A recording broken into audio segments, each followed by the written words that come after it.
intergovernmental entities such as CARICOM, UNDP, ECLAC, the Commonwealth Secretariat, World Bank, PAHO, and the OAS, where he served for 12 years as director of the Department of Sustainable Development.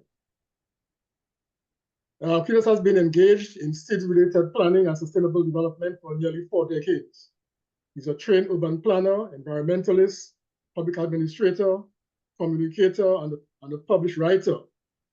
He's a graduate of the University of the West Indies in public administration and mass communication, Oxford Brookes University in urban planning, and Arden University in environmental impact assessment. He wears numerous other hats, but the point has been made that Cletus is qualified and ready to lead us through this panel discussion. Please help me welcome our moderator, Cletus Springer. My brother, over to you.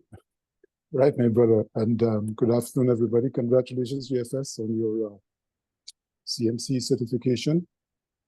Well, we are a little bit behind time, well, not a little bit, but what we try to do now is to go straight into the discussion.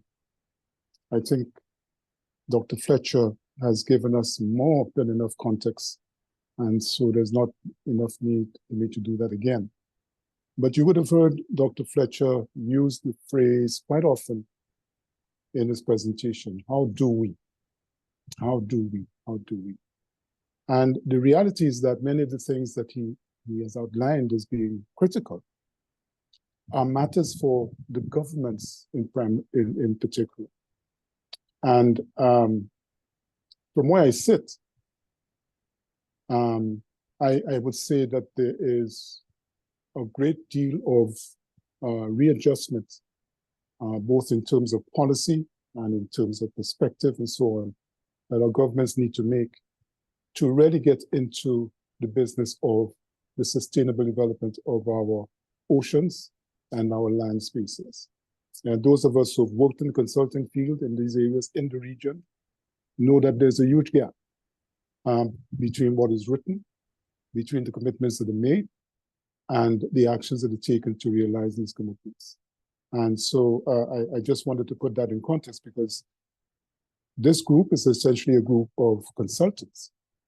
And you only become engaged when the governments engage you, or if you are engaged by other actors in the sustainable development space. So the scope for you to actualize on the things that you will learn or have learned or have realized or observed today are entirely dependent on those that bring you into play. But I'll leave that there for the moment. But I would just add to Jimmy's how do we questions with a few of my own, and hopefully the panel will speak to them as we move forward. How do we mobilize and engage the abundant intellectual capital within our region on the blue and green economy development process? How do we ensure that no one is left behind in this process, whether as actors or as beneficiaries? How do we mitigate the risks that are posed by climate change to Caribbean development? How do we optimize the contribution of civil society? Civil society organizations have largely found themselves on the periphery of decision-making. And some of that, I have to admit, is not by accident. How do we promote locally owned social enterprises? There are institutes in the Caribbean, like Canary, with which I'm associated, that has been doing some significant work on local green-blue enterprise development in the Caribbean. How do we ensure that, that only development and disaster options that are pursued, let me rephrase that. How do we ensure that the only development and disaster options that are pursued are those that are in harmony with nature and aligned with social development objectives? And that question I have framed specifically in the context of the negative approach that has been taken to disaster mitigation in many of our countries. The very assets, natural assets that can contribute to disaster mitigation, for example, seagrass beds and mangroves and so on, are being destroyed and replaced by either hard infrastructure or by tourism development. These are the realities in our region, and therefore we need to recognize these realities. How do we build the requisite human capacity to power the blue and green economy? We are blessed to have a stellar panel to help us understand and explore the opportunities and threats that are embedded in the blue and green economy. And first of all, I want to call on is Dr. Brewster, who is the director of the Coastal Zone Management Unit. And the coastal zone you will immediately recognize as the area where the blue economy and the green economy intersect. Dr. Brewster holds a PhD in integrated coastal zone management, which is a rarity, I have to say, and we need more qualified people like him in our region. He studied at Cardiff University, and he's also armed with 35 years of experience, which is just a little older than I am. He's very familiar with the development of ICCM policies and plans in the Caribbean. So over to you, Dr. Brewster, for your perspective on the green and blue economy in the Caribbean. Thanks a lot, everybody. Good afternoon and happy International Consultants Day. I was going to do a presentation, but just about everybody has touched on all the topics that I was going to cover.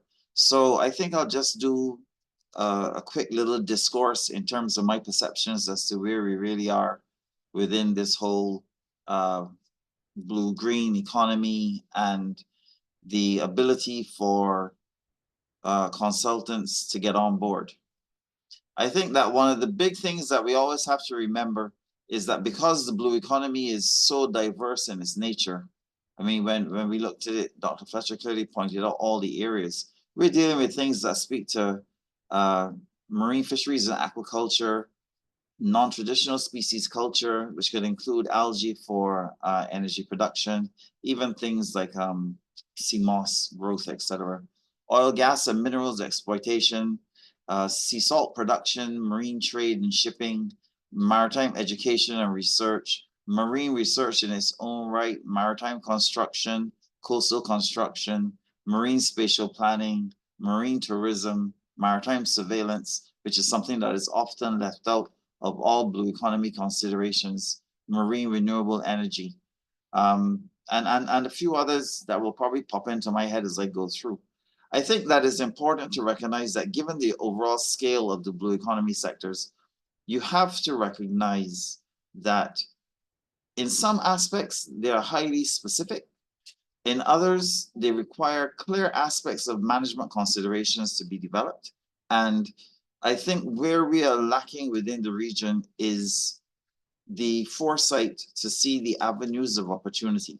Now, for the most part, just about everything, once you're in the big blue, is going to require marine environmental impact assessments, okay? And the difficulty that we have is really and truly the aspect of data paucity, where traditionally there's very little information available in terms of what's going on outside of your traditional coastal space.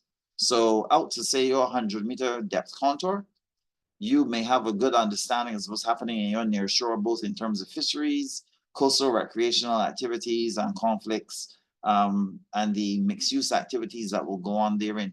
But as you start to progress into much deeper water, where you're then into like the territorial waters, especially, you know, the main areas are going to be fishing. But if you don't have a real understanding as to what is on your seafloor, either in terms of the type of resources that are there, living and non-living, and their ability for potential commercial exploitation or sustainably managed exploitation, you're going to find yourself in a bind. One problem that I think a lot of the islands of the Caribbean have been locked into is this whole marine spatial planning process. Okay, I mean, right now Barbados has just started since last year to look at its marine spatial planning approach, and I congratulate the OECS for the comprehensive manner in which they have performed their program to develop their MSPs. It has been probably a labor of love on their part, but they have been systematic, programmatic, and to all extents consistent to ensure that all the islands of the OECS have a similar structured format in terms of what the MSP reporting is like and the level of detail that can be presented. When you're looking at these sort of aspects, you need to start to get technical. And for the most part, a lot of science is going to be behind all of this requirement for data, knowledge, understanding in areas where we don't have it. And I think that then speaks to the point that Cletus just raised in terms of promoting social enterprises to becoming more involved. I think that's where we have to really and truly get going. There are a lot of international NGOs that come into the region and literally prey on us because we are not adequately prepared for what is required. And then they come in and then they more or less exploit us in terms of the local knowledge that we have. They bring in some level of technical capacity, whether it's superficial or in depth, and give us a smattering of an overview as to what is potentially available, and then they're gone. There's no capacity transfer, no real technology transfer, no real guidance as to what the next stages will be, unless they're coming back to look to do more work. So I think we really have to be more creative in the cooperative approach that we have within those inbuilt, intrinsic Caribbean NGO groups that have been longstanding and well received across the region to have a role to play inside of a lot of the aspects that will speak to consultancies. And there's a need, therefore, for either competent independent consultants to then get involved in such agencies, but more importantly, for us to have a much better spread of consultants coming into the activities that we do. Generally, some of the issues that we also have to consider is how we're going to try to help stakeholders transition from traditional target areas that constitute the blue economy space into more non-traditional areas, which will often mean the need for the acquisition of modern equipment, technology, etc., to ensure that we can have a better appreciation as to what's out there. And we have to establish transparent procedures for addressing public concerns about specific investments and developments that can be reflected in decision making. I think my time may soon be up, so I'll just touch a little bit then on the challenges that we are facing. As I said before, I think the greatest concern I have is the lack of data, the paucity of data. It's collected sporadically. It's not really and truly looking out into the deep. Generally, there's also an inability to effectively value the blue economy on a sector-by-sector basis. Everyone says this is starting to delve into the level of the intangible. I honestly don't think so, because if you even type in things like blue economy valuations and blue economy sector reports, you will find that countries have been starting to break this down sector by sector and started to come up with quantifications as to what the contribution to the blue economy is.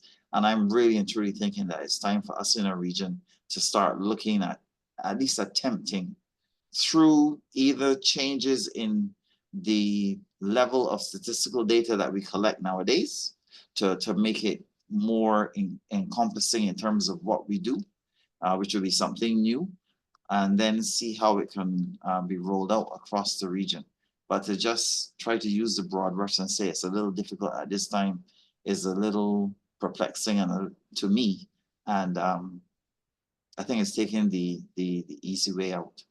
I think one of the other things you have to also realize too is that there's the consistent risk of repeating the mistake of over-reliance on a particular sector or asset within the blue economy structure.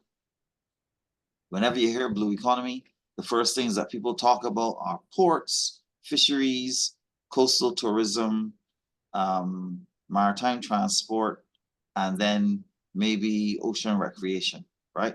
But as I was saying before, there are several other areas and new emerging areas that are coming into play that we as a region haven't thought about before. And even though some technologies may not be there, or we haven't actually started to contemplate their application within the Caribbean context, even here in Barbados, it is something that we have to be more aware of, because the rest of the world is also aware that those resources may exist in our waters. I'll stop there and allow myself opportunity to face any questions. Thank you. Thank you very much, Leo. You ended with a very powerful point.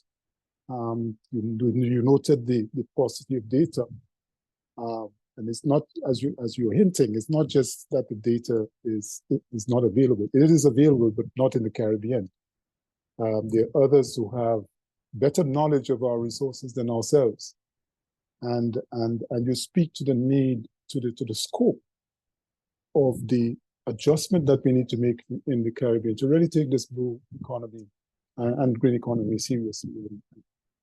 Put ourselves on a path where we can utilize these resources.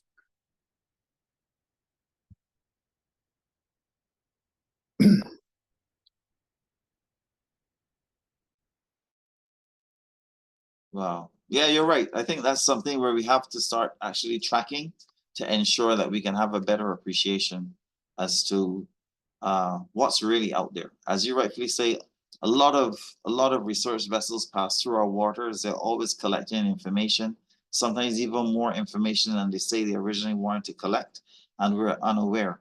But it's only sometimes if you then go into these open source data warehouses that you start to see things popping up that you didn't even know had been collected before. So yes, you're right. Right. I apologize, my voice, I'm recovering from the flu. So this has implications for the CIMC, because you may be engaged as a consultant, I'm sorry.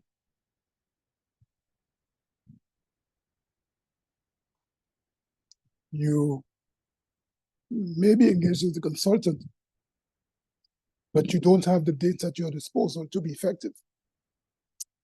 So while I get my voice together, can I pass it on now to Dr. Therese Yarde? Therese is a native of Barbados. She's a Caribbean Fellow and Senior Director of the Caribbean Science Programming, pardon me, with CI International. Therese, you have the floor.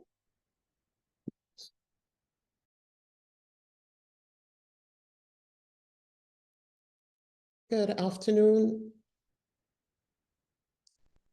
Good afternoon, everyone.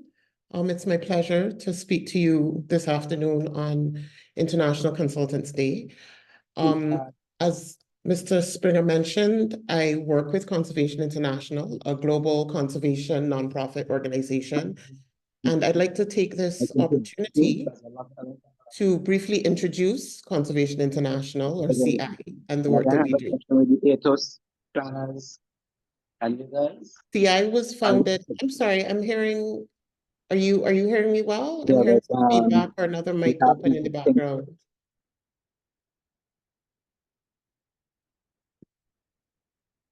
Thank you.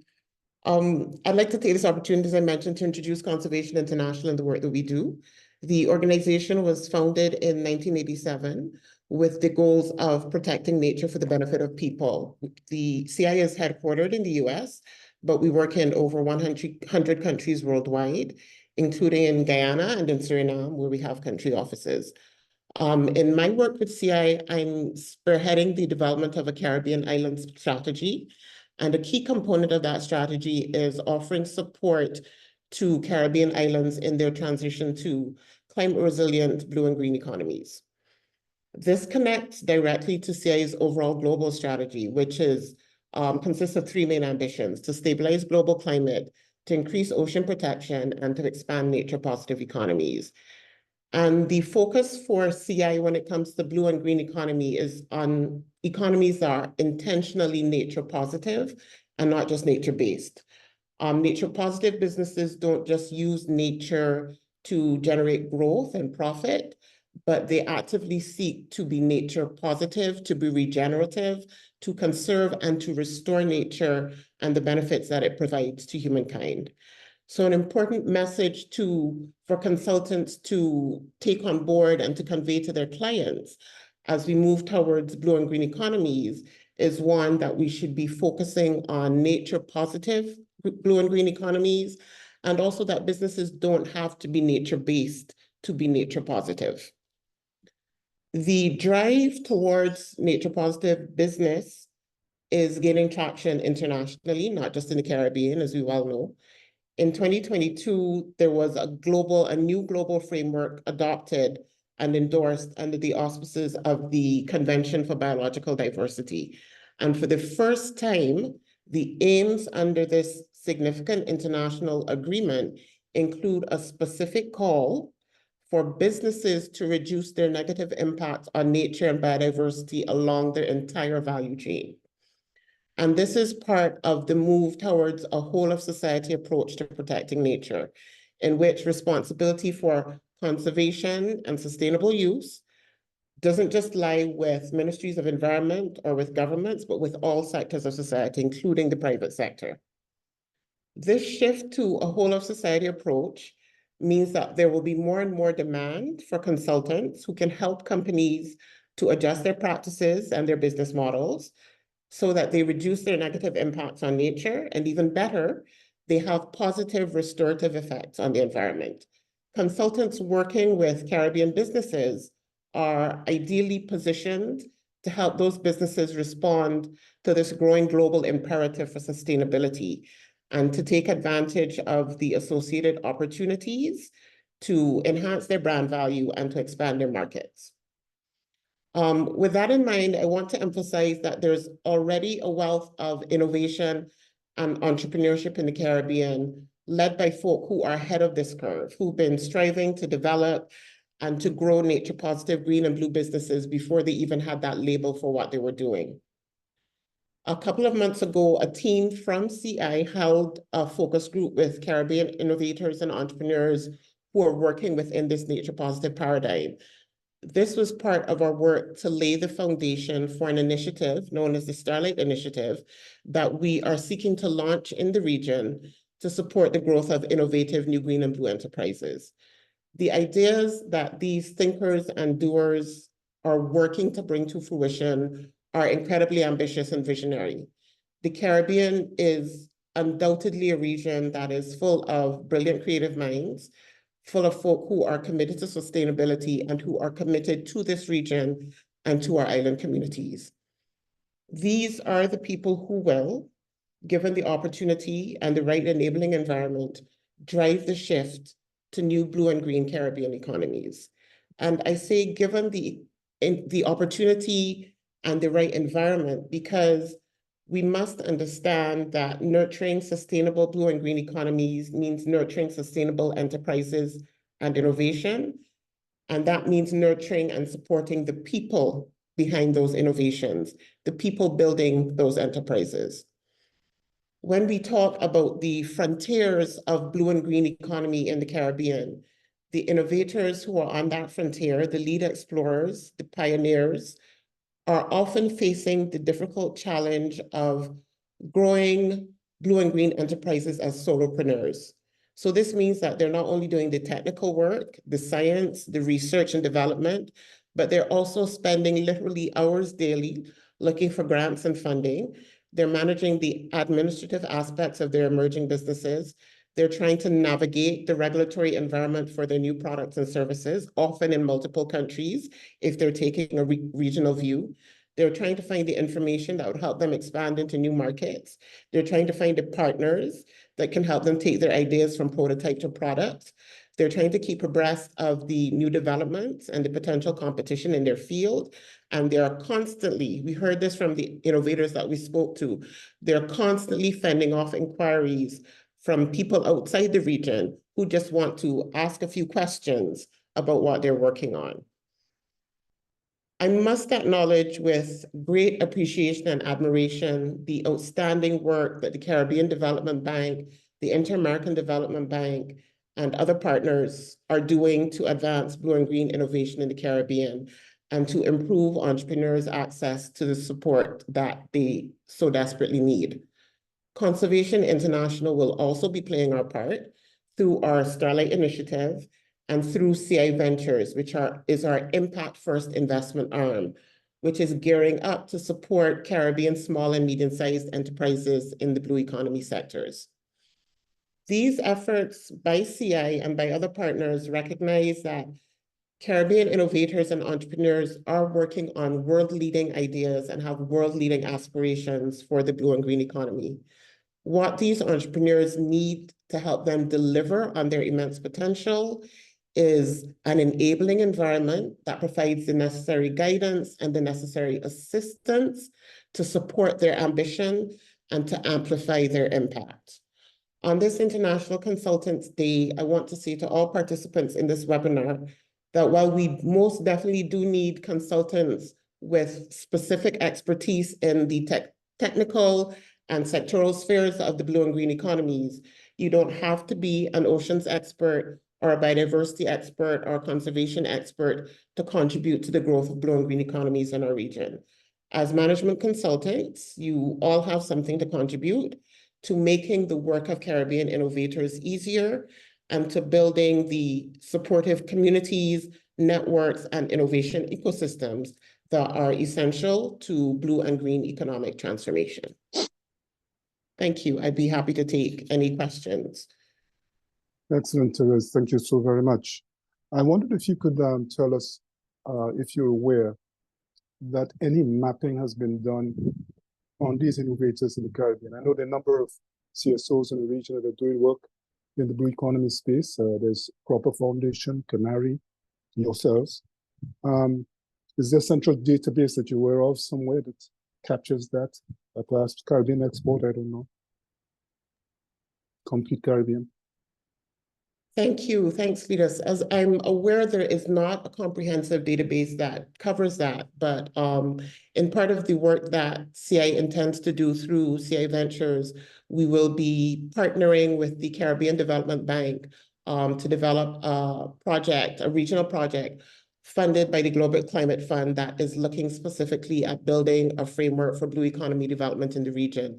And one of the parts, one of the components of that project preparation process is doing just that sort of assessment and survey of the region to understand both the existing blue economy strategies and policies that are in place at the national level, but also to get an understanding of the landscape in terms of blue economy enterprise and innovation in the individual participating countries in that project. So as far as I know, that doesn't exist now, but we are hoping that within a couple of years under the auspices of that project, we will be able to compile that database and maintain that database for the information of stakeholders and for the growth of blue economies in particular in the Caribbean.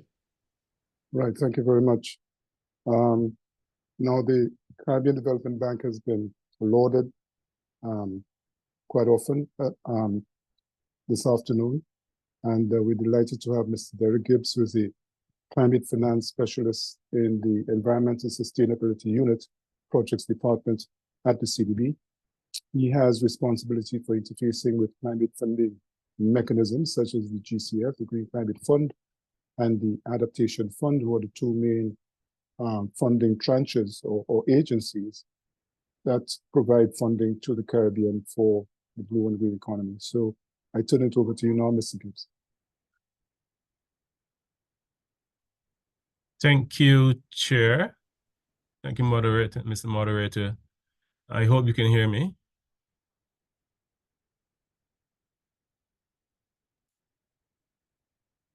Okay, so if you can hear me. I can. You can? Okay, all right, sorry. I wasn't getting any feedback. So let me thank you, Mr. Moderator.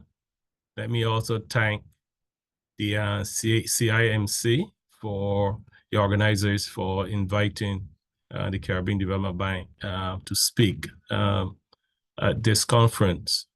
It would appear that we have a diversity of consultants who are participating in this event. So I think a good starting point would be to share some brief information about the Caribbean Development Bank and what we do as a multilateral financial institution who is serving the regional countries in their sustainable development. So we're headquarters here in Barbados, and we are serving 19 borrowing member countries. And also there are 9 non-borrowing members. We are working in various sectors, critically water, which is a big issue, given the threat from climate change. We also work in energy, infrastructure, education, and the private sector. You heard from my colleague Alison earlier regarding the work that we're doing in the private sector, and we're also working in the agricultural sector. And if you look at these various sectors, then you could align these with the issues that we're talking about here, the blue and green economies, because these all fit within the scope of those economies. CDB, as I noted here, is quite dedicated to Caribbean social, financial, institutional, environmental, and I stress environmental, because that is where I sit, and also production resilience. CDB is also dedicated to leveraging concessionary resources that are quite needed by our BMCs. And we are doing this through various strategic partnerships, and I believe the moderator would have already identified some of those strategic partnerships. And as it relates to the environment, CDB has made a commitment by 2024, this year, to allocate at least between 25 to 30% of its own resources to climate change initiatives. And we would have realized a significant amount that was committed in 2022. I have over 41 million. And then in 2023, we increased that in terms of commitments to 62.7 million. So I just want to share that with you to indicate the serious nature that the bank is taking as it relates to climate change and finding solutions for its borrowing member countries. So for those, as I said, for those who are online and may not know, these are the list of borrowing member countries, clients that we service in the region, and some of them include what we call the overseas territories. So I just want to guide my discussion really around these key issues. And as a bank, we're developing projects through investment loans and grants, and also we are funding technical assistance to our BMCs. And I think a key message that we will want to raise here with our consultants is the need really to have a clear understanding of what we are talking about when we mention the green and blue economies. I think Dr. Fletcher and others would have, really zoned in on that, and therefore I wouldn't reinforce. But what I want to say is that we have to be sure that when we develop these type of projects, that they're as Dr. Fletcher mentioned, to avoid the green and blue washing, and to ensure that these projects are developed fully for the beneficiaries, and to ensure that we achieve the maximum outcomes from those projects. I think also, and given the work that we do here at CDB, we want to ensure as consultants that we engage in what we call smart project design. As I say, CDB is in the business of designing projects. So, and we design those projects working through consultants. A large part of our work is to engage consultants to help us develop these interventions. And therefore, we really emphasize the need to ensure that as consultants that you have full engagement with stakeholders, and that we properly define what the problems are, and you can only define those problems by having that discussion conversation with stakeholders. And therefore, out of that, you can formulate what are the objectives that will match the challenges that we are trying to address.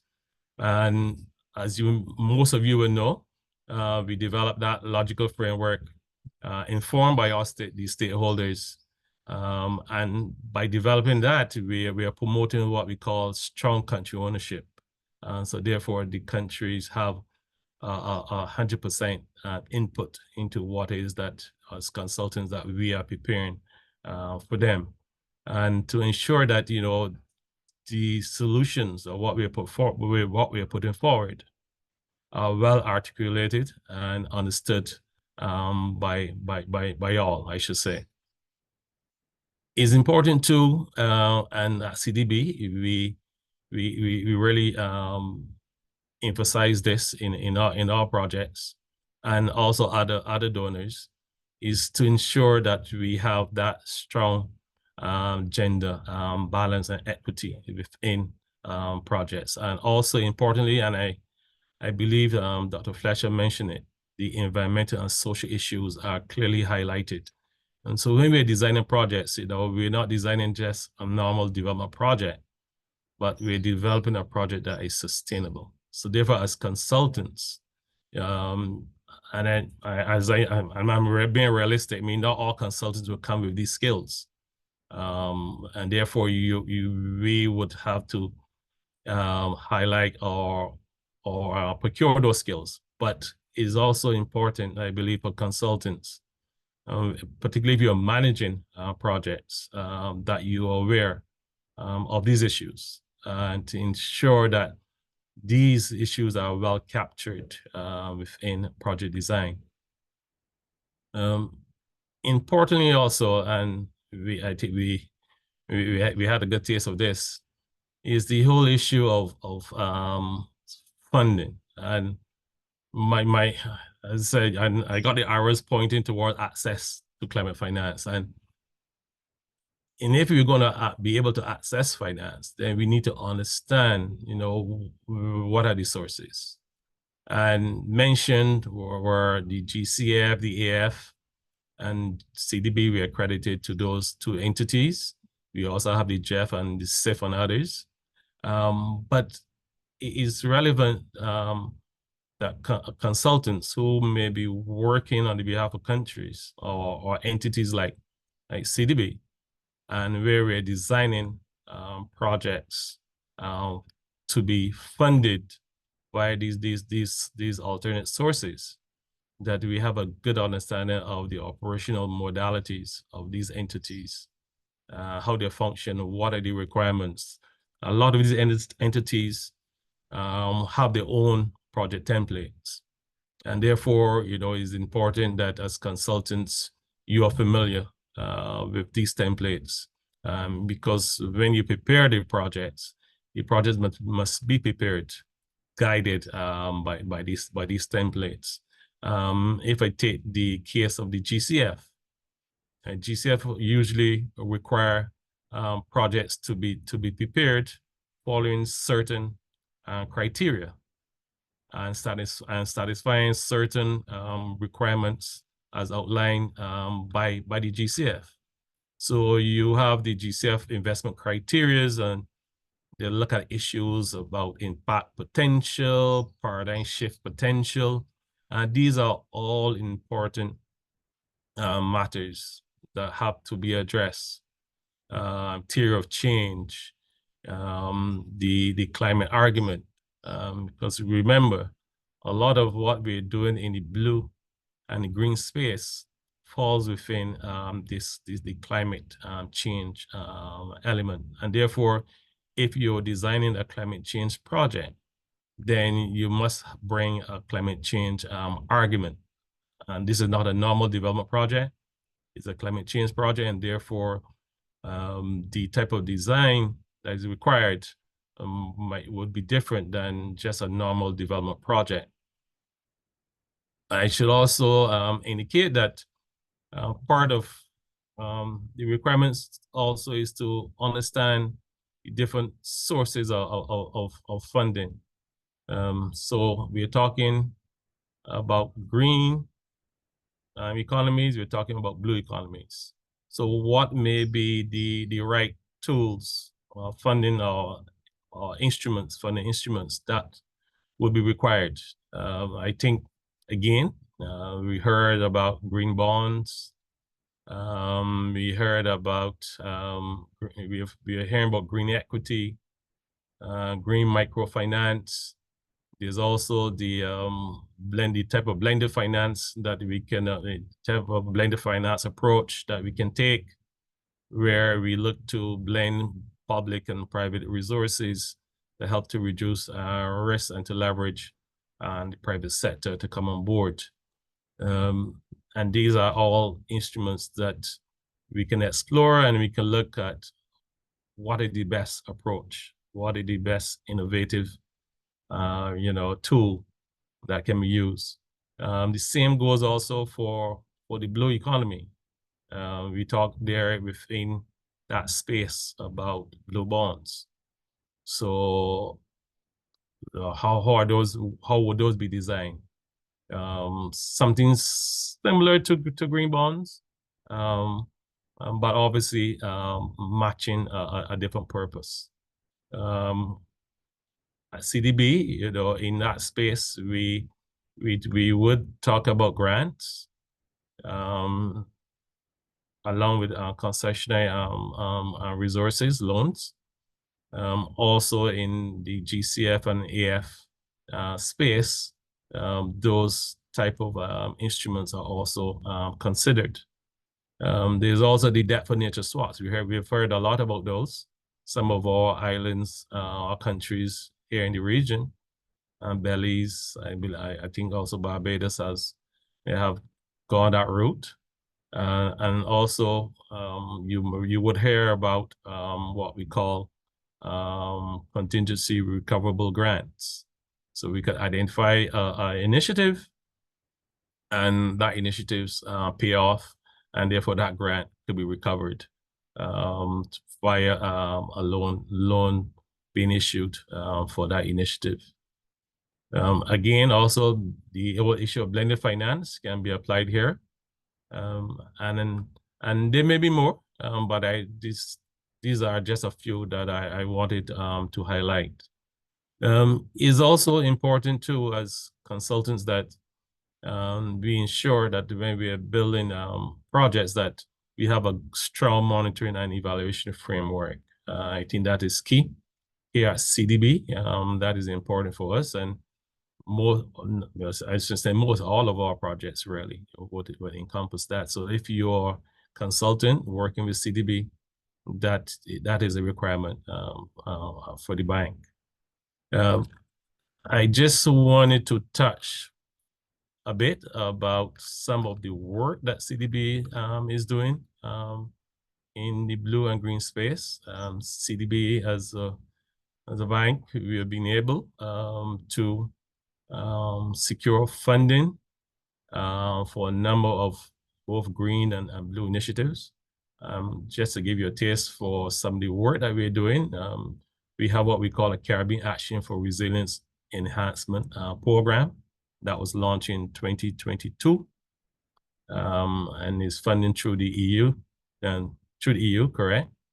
And that is supporting resilience building, looking at disaster risk management, disaster risk reduction, but importantly, the adaptation resilience, a common concern across our region in terms of building the resilience.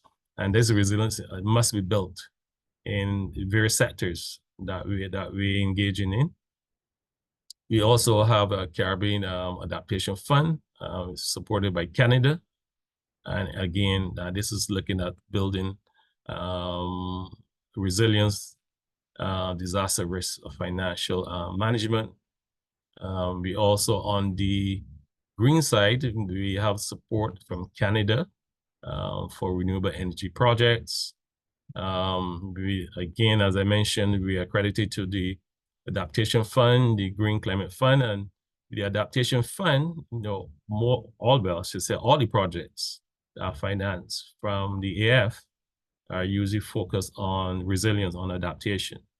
The Green Climate Fund, as you may know, that is both mitigation and adaptation. And we've already identified projects which we currently have in the pipeline to be funded through the GCF. I think the last speaker from Conservative International mentioned about a Blue Caribbean project, and CDB is delivering that project through GCF. It's called the Blue Caribbean Umbrella Coordination Program, and is an initiative which we developed along with GCF and I believe it's about 16 of our member countries. And this program will seek to improve blue economy policy and planning across the Caribbean, as mentioned, and develop a long-term pipeline of capital projects piloted across some of the participating countries, but looking to scale up over time. So those are some of the initiatives that I wanted to highlight, which we are working on. And finally, just to share, and I believe I mentioned it already, some of the regional initiatives that are ongoing that we identify across the blue and green scope. I think it was mentioned we have the green and blue bonds, Jamaica, Belize, and Debt for Nature Swap, Barbados. And it was mentioned also the Green Bank project, which Barbados secured with the GCF. There's also water projects in Barbados and also Grenada that are focused on building resilience. As I mentioned, CDB, we're doing a lot of work in that area. The 5 Cs, they're the ones who have taken this project for Barbados to GCF, and there are 2. And then we have, as I mentioned, we have the Grenada water project funded by through GCF, and also agriculture project in Belize, and energy microgrid project in Haiti. So just to mention some of the regional initiatives that we could point to, where we can say that action is being taken, both the green and blue, and within the green and blue field. So let me stop here and hand back over to the moderator, and if there's any questions I can respond to. Thank you. Thank you very much. And thanks to all of our panelists for their stimulating presentations this afternoon. There are some questions in the chat that I wanted to bring to your attention in the Q&A.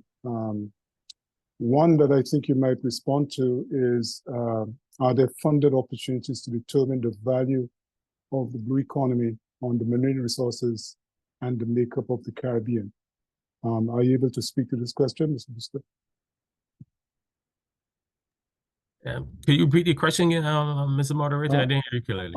Are there funded opportunities to determine the value of the blue economy in the marine resources that make up the Caribbean? I think.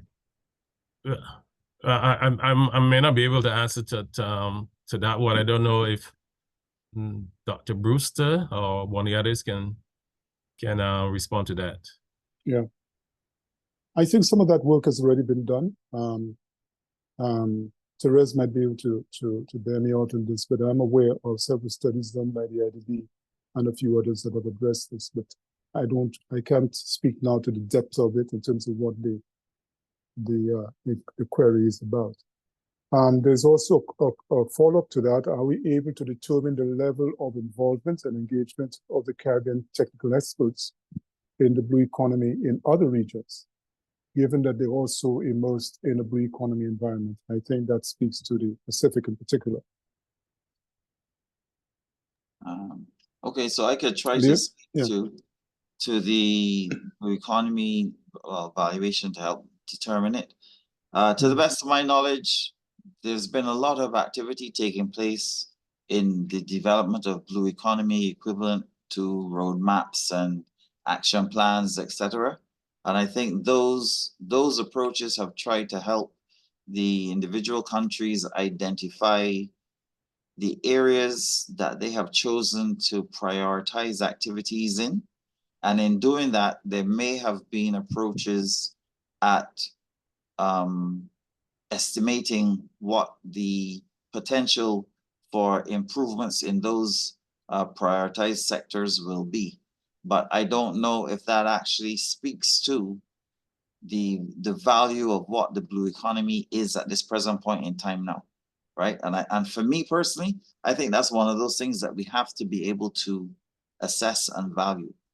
It's hard for everyone to make an estimation as to how much they think it will make and what it will contribute in the future. But unless you have a base level, right, that you can say, well, this is what it is now. And if you could even relate it back, the reason why I keep saying this is because COVID is your ground zero, okay?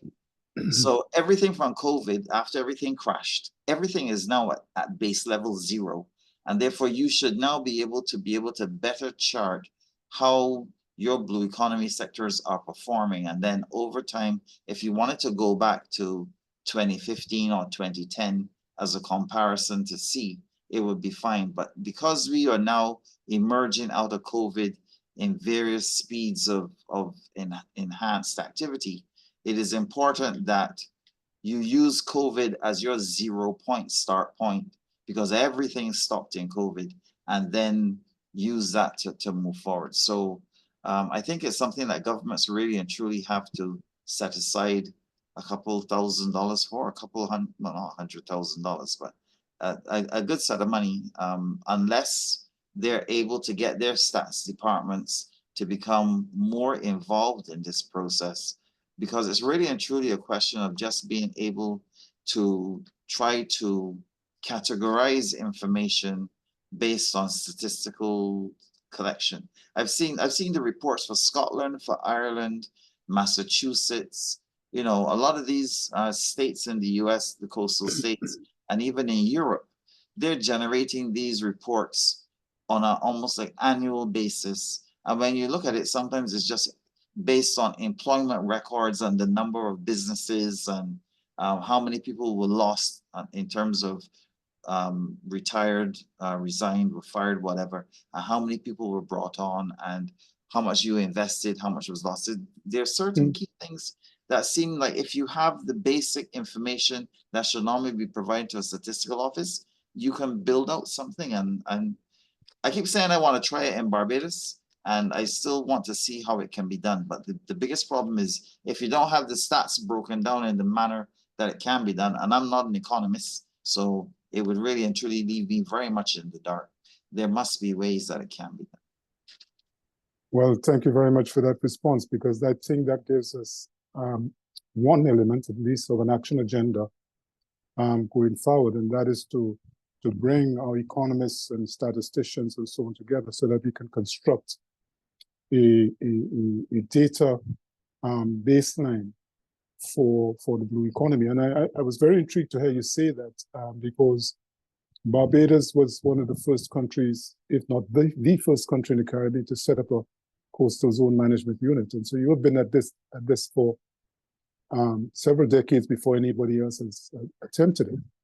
And to hear you say that you are still in that position broadly is very interesting. So it really points to the scope of the challenge that we face more than anything else. So I also wanted to ask about the challenge of, I think it was you, Therese, who spoke about a whole of society approach, and we hear that quite often in the Caribbean. It's almost like a buzzword now, whole of society, which speaks to the governance and to the way decisions are made in our region.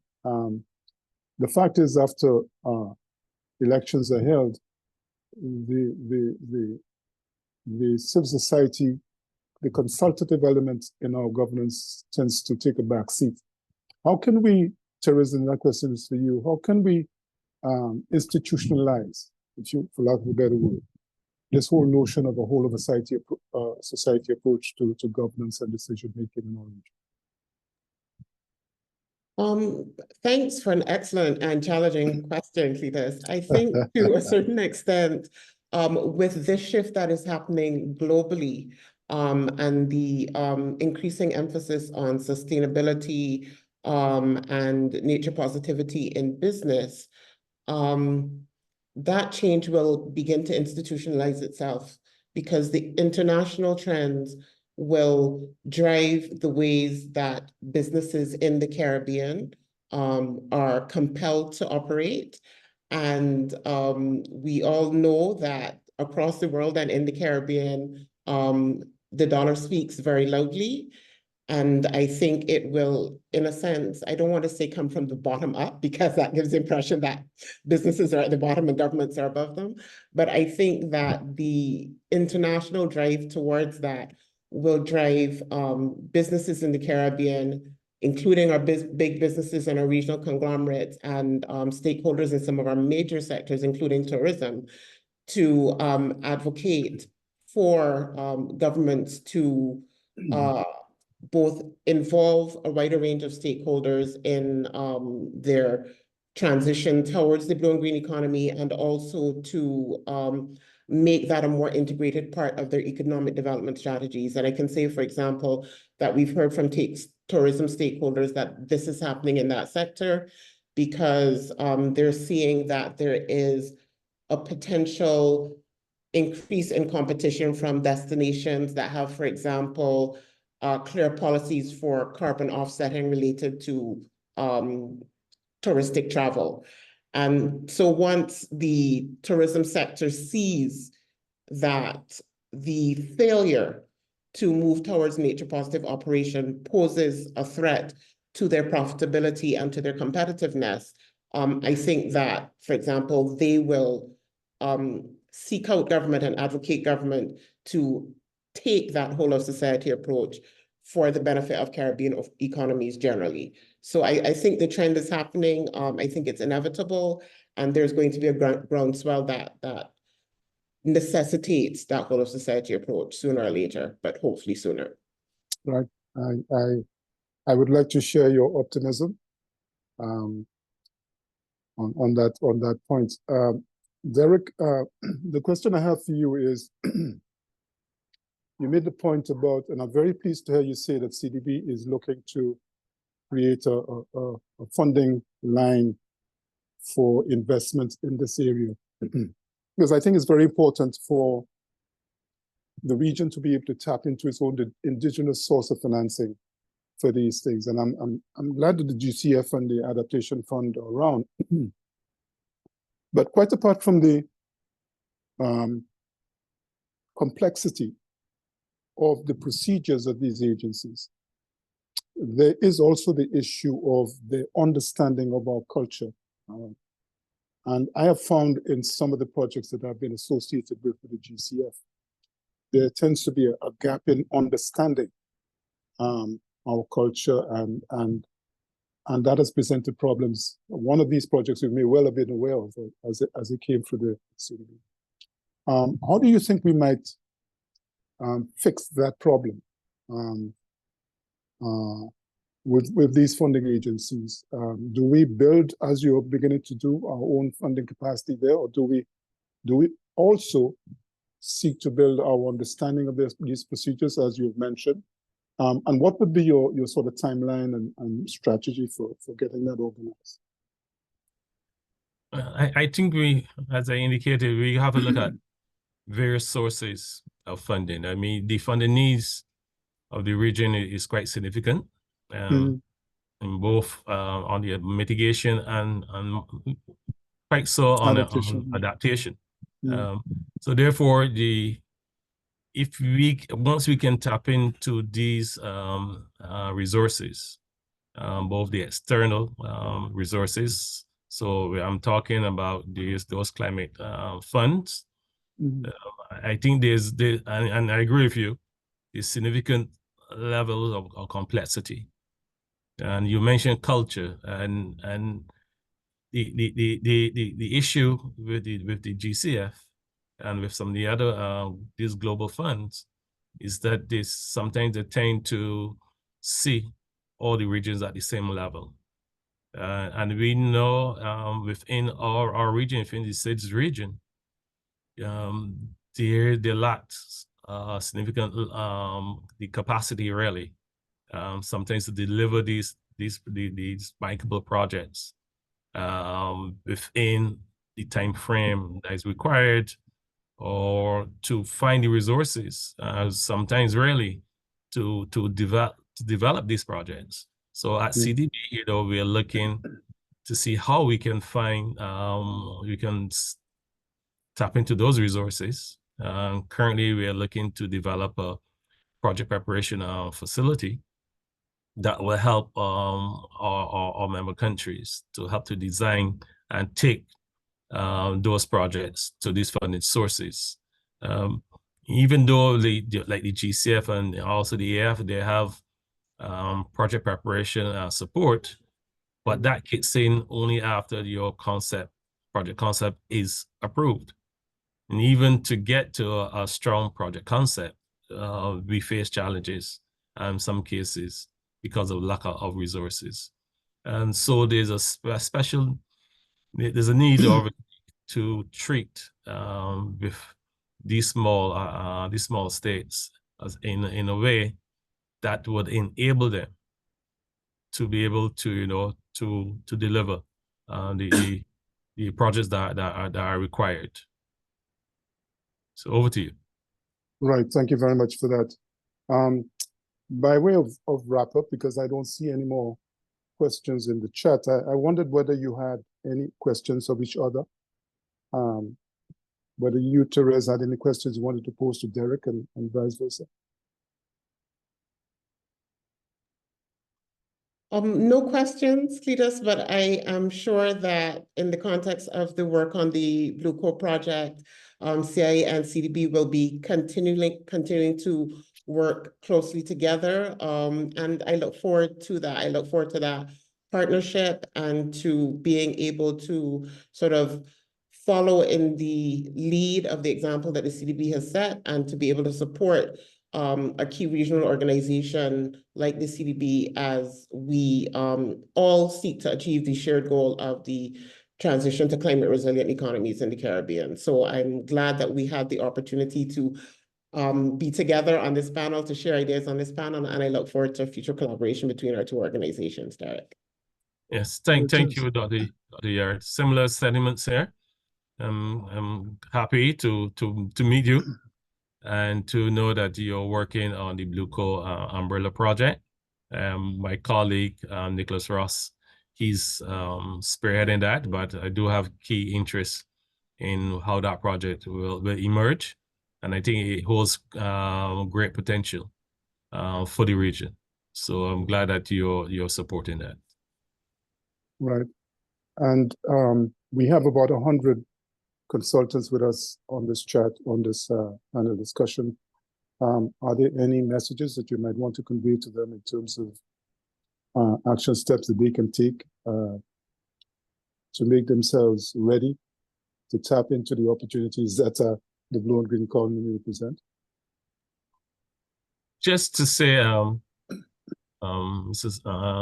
Moderator, as I alluded to earlier, I think it will be important for the consultants who would want to engage, say, with an institution like CDB, because as I indicated, we work through consultants in delivering our projects and programs, to have a good understanding of these regional institutions and how they operate.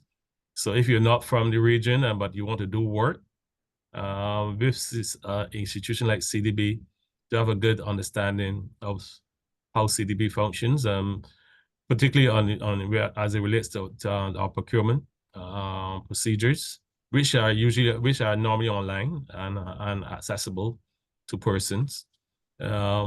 Also, institutions again like the GCF and AF These, as I said, these are institutions that we are targeting. We are looking to develop projects. And once we secure funding, then we usually would procure consultants to help us deliver on the activities. So having a good knowledge of these entities and how they're and the operational modalities is critical, and therefore we encourage the consultants who are online to make themselves familiar with these operational modalities. Thank you. Thank you. Any other comments from the other panelists? Therese? Yeah. No, Cletus, thank you. Just again, thanks for the opportunity to be present at this ICDay on this panel discussion. And I look forward to seeing the changes in the region as the consultants sort of take on board this shift towards green and blue economies and work from where they are to do what they can to enable the transition. Excellent. Leo, any final words from you?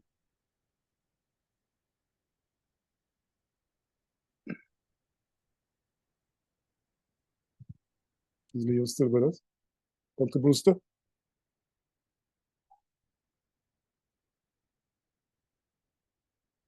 Okay, Dr. Brewster is incommunicado for the moment.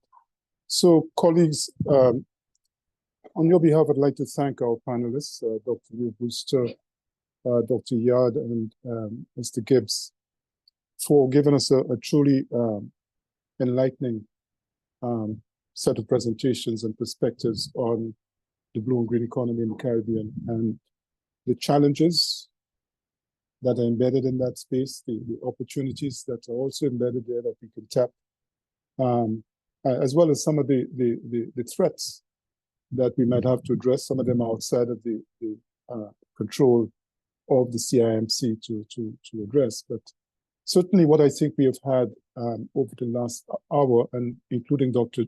Fletcher's presentation, is that we have a massive, an ocean of opportunity before us with the green and blue economy. It's always been there. But the challenge for us in the context of the definitions of these terms and what is intended in their operation, the challenge is for us is to match the rhetoric, match the policies and so on with some concrete actions. And I'm speaking specifically now to the actions that are needed at the government level. We don't have the weight of policy that we need to have in the Caribbean to drive these sectors, as I now understand it. We have a lot of papers, we're doing a lot of work, but we don't have coherent policies just yet that will illuminate not just the actors and civil society and so on, but also consultants like yourselves. One of the things that I've found that has been lacking is on the capacity building side of things. I mean, if we are to construct a training needs assessment, to get a sense as to what is the quality and quantity of skills and that we would need in various critical areas of the green and blue economy. Dr. Fletcher spoke about energy. Do we have enough people in energy planning? Do we have enough people in renewable energy? Do we have people in the cutting edge of renewable energy like OTEC, ocean thermal energy conversion, and so on? If we look at the coastal zone space, the whole mapping that has to be done about EEZs, for example. Do we have sufficient environmental lawyers or people in marine law? There is, for example, the Institute of Marine Affairs in Trinidad and Tobago and so on. But I think as a region, we need to take this thing seriously. And we need to have a very clear roadmap going forward in terms of what we're going to do, when, where, with who, how. And very critically, we have to assure ourselves that we have the why of our actions very clear, because I read somewhere that the why is more important than the how, because sometimes if you get the why right, and that gives you the energy to to act. So I want to thank the CIMC for giving me the opportunity to be part of this panel discussion. I apologize for my cough and spells. Seems to me every time I go to a particular island in the Caribbean, I come back with something. I shan't say I shan't say what country that is, but it's all good. It's all good. So thank you very much. I turn it back over to Dr. Jaja with my thanks again for this opportunity. My. I keep saying throughout the whole day, my cup is full and running over. Thank you, Mr. Springer, and your panelists for a most enriching panel discussion. We got far more than we bargained for. The thing is, our planning team carefully handpicked the panelists, the moderators, the speakers to give us a particular output and outcome. And I cannot say that, well, I must say that we have achieved all of that and then some, because the minds that you have brought, the talent, the knowledge, the expertise, and the way you carefully navigated this panel, Mr. Springer, beautiful. Those skills should not be taken for granted. Those are amazing skills, and thank you so much.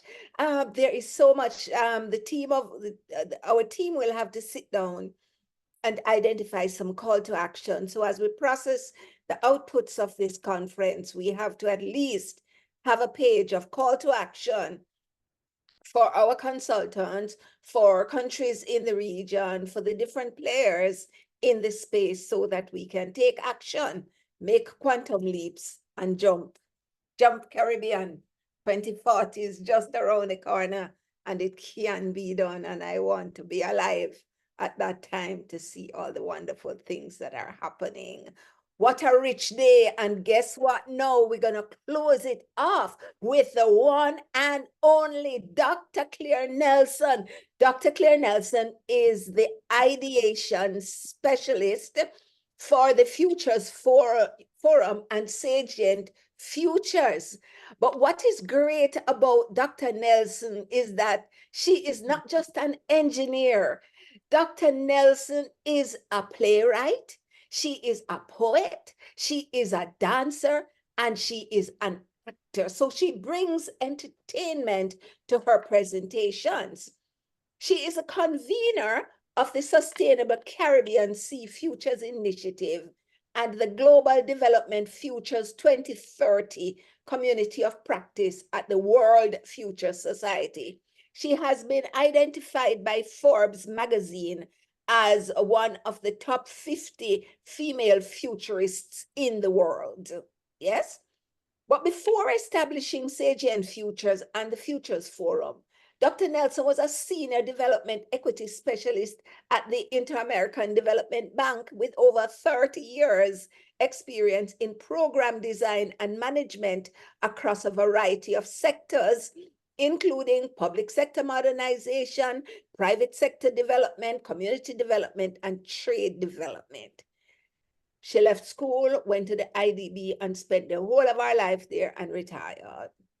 She was responsible for program identification, portfolio development, and technical feasibility studies of grants and loans totaling over 50 million, and that's US dollars. That included airport privatization, renewable energy, healthcare information, management systems, multi-sector integrated community economic development, appropriate technology for rural infrastructure, trade and investment policy, and stock exchange development. She is an amazing human being, so humble, so unassuming, but so powerful. She was the convener of the SIDS conference in Antigua last week. She has been the adjunct professor of engineering economics at Morgan State University, and she's currently a senior fellow for the Institute of Alternative Futures.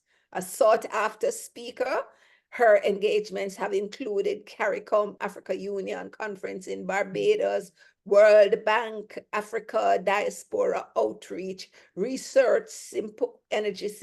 Women in Research and Engineering Symposium, and a host of others. Last year, I was very privileged to have accompanied her to Kenya, where she curated a conference on space, where she pulled together aerospace scientists, astronauts, the works. And after the conference, we spent 5 days in the Chalbi Desert looking for a simulation site for a Mars simulation analog station. She is unbelievable. So let us put our hands, our hearts, our minds, and our spirits together to welcome Dr. Claire Nelson, our closing speaker, who is going to provide us with an inspirational closing on the blue-green economy from a futurist and sustainability engineering perspective.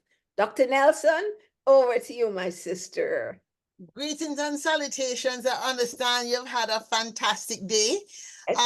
This is certainly 1/3 of the marathon that we did during the SIDS conference in Antigua, the SIDS Futures Festival. And before I begin, I want to give a shout out to my colleagues from Pacific Fiji who supported us, and all those of you who might have been a part of it or might have watched it or will be watching it, because this is where we're going to be doing some of the follow-on of how we actually implement.